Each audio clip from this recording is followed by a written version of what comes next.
Cool Springs, good to see you. This is episode number 5 of Truth, Beauty, and Goodness, and we're still here, and looking forward to working through this. I need to work on my intros a little bit more. I listen to podcasts, and they have a little thing they usually do, and I just haven't done my homework for that. So they'll say something like, Joe, Melanie, did you know that da, da, da, da, and then it'll somehow tie into what they're going to say. So that's the best intro apparently I can come up with for now. It's good. Okay. Well, Melanie's going to get us kicked off, and then with a truth, and then Joe is going to talk about something beautiful, and I will land the plane with a recommendation, something that's good. So Melanie, what you got? I have a litany that I'm going to read. I have it printed out on this little card that I got from Etsy once upon a time, and it sits on my desk. It has sat on my desk everywhere I've worked, and it's sitting on my desk at home in my guest room. And it was written by Sister Faustina Maria from the Sisters of Life Order, which is a contemplative Catholic order of sisters. And I wanted to read it because I think it's a litany of trust, so true things that we know.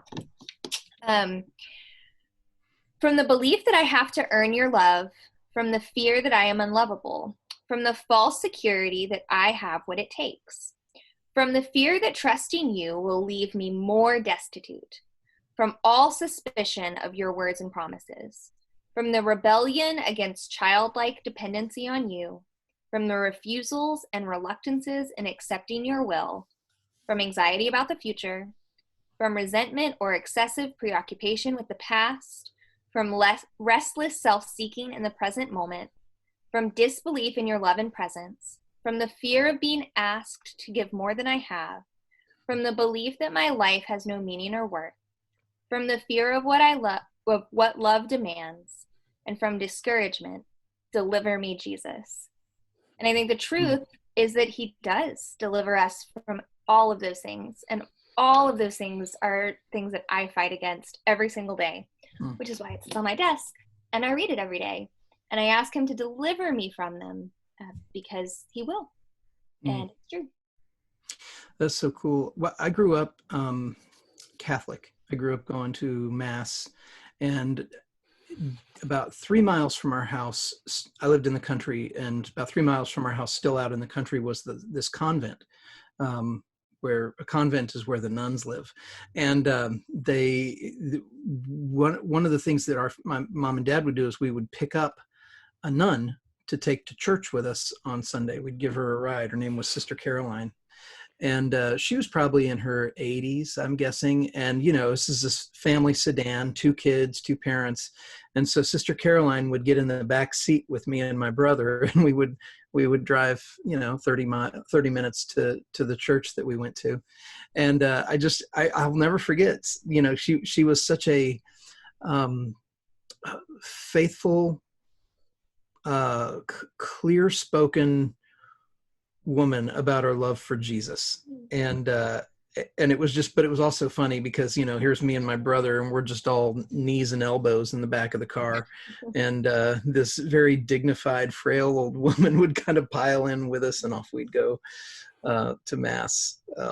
Yeah, that's a beautiful prayer, Melanie. I'm gonna go back and actually listen to it again when this thing goes live to take it in even more. Thanks for sharing that. Joe, what do you got? Beauty. So as some of you probably know, my wife, Pam, lost her dad, my father-in-law, last month to Parkinson's. And really hard. It was a really long, drawn out, painful thing. But it's been really beautiful to see how the church, our little church community, has responded. With just number of meals and cards, and the church itself sent Pam a book about grief. Just a lot of just seeing the church be what the church does, and getting to be on the receiving end of that. You tend to forget, I think, that's one big, huge thing that the church does. And it was beautiful. It's hard to receive sometimes, but it was a beautiful thing to get to watch. Oh, that's cool. That's cool. She doing all right? Yeah. Good. Good. Well, in the goodness category, so this, I would imagine that when this Corona thing started making everybody stay home, for a lot of us, I bet we had kind of the idea that, well, I'm going to use this time to get some things done, right? I'm going to have extra time.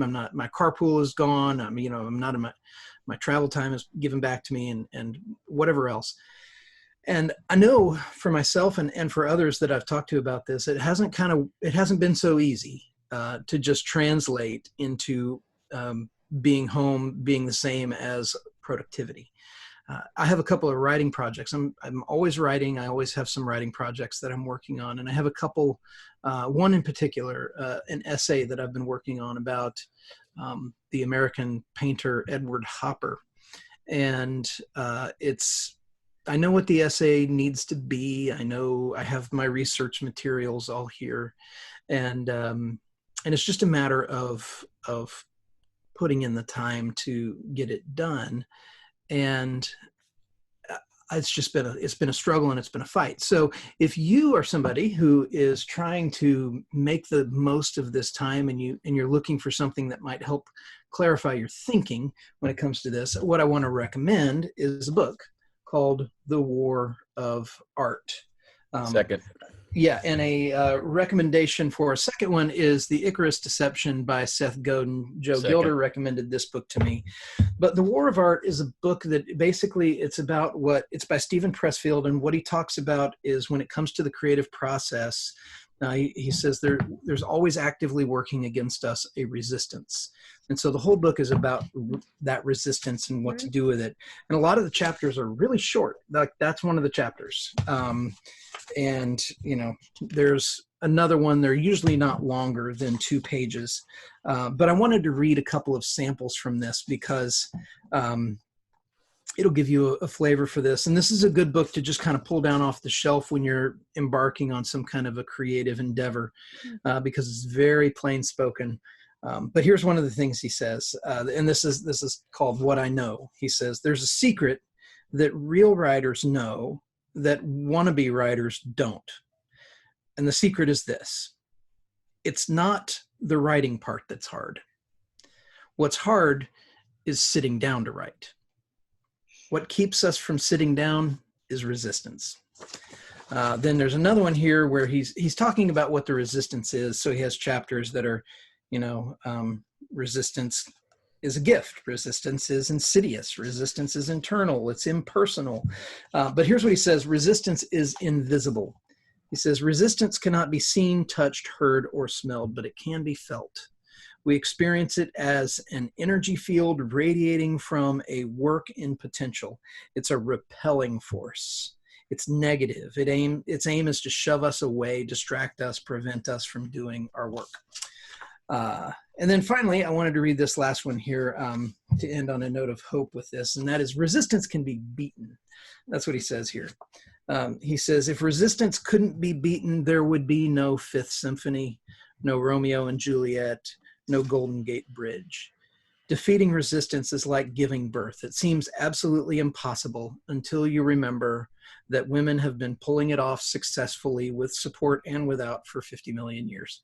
So anyway, this is a helpful book to read through. Joe, you've spent some time with this book, haven't you? Did you just post something recently about one of the bits in this? No, that was that Art and Fear book you gave me. Oh, the Art and Fear book. Yeah. Okay.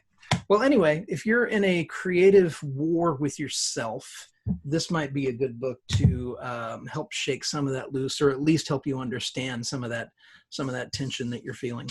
So, Yep. You guys got anything else for our folks at Cool Springs? Anything they need to know? We miss you. Watermelon flavored stuff. Is that like a LaCroix kind of thing? I thought it was going to be disgusting. Waterloo is better than LaCroix. It's very good. Well, hey, Cool Springs, we love you. We miss you. We hope to see you all very soon. We are still live streaming our services at 10 a.m. on Sunday. I just finished preaching the sermon for this coming Sunday, which is about what Jesus has to say about natural disaster, is really the angle that I go with it. So anyway, we'll be tuning in at 10, and hope to have you with us in spirit until we have you in person. All right, we'll talk to you soon. Bye. Bye.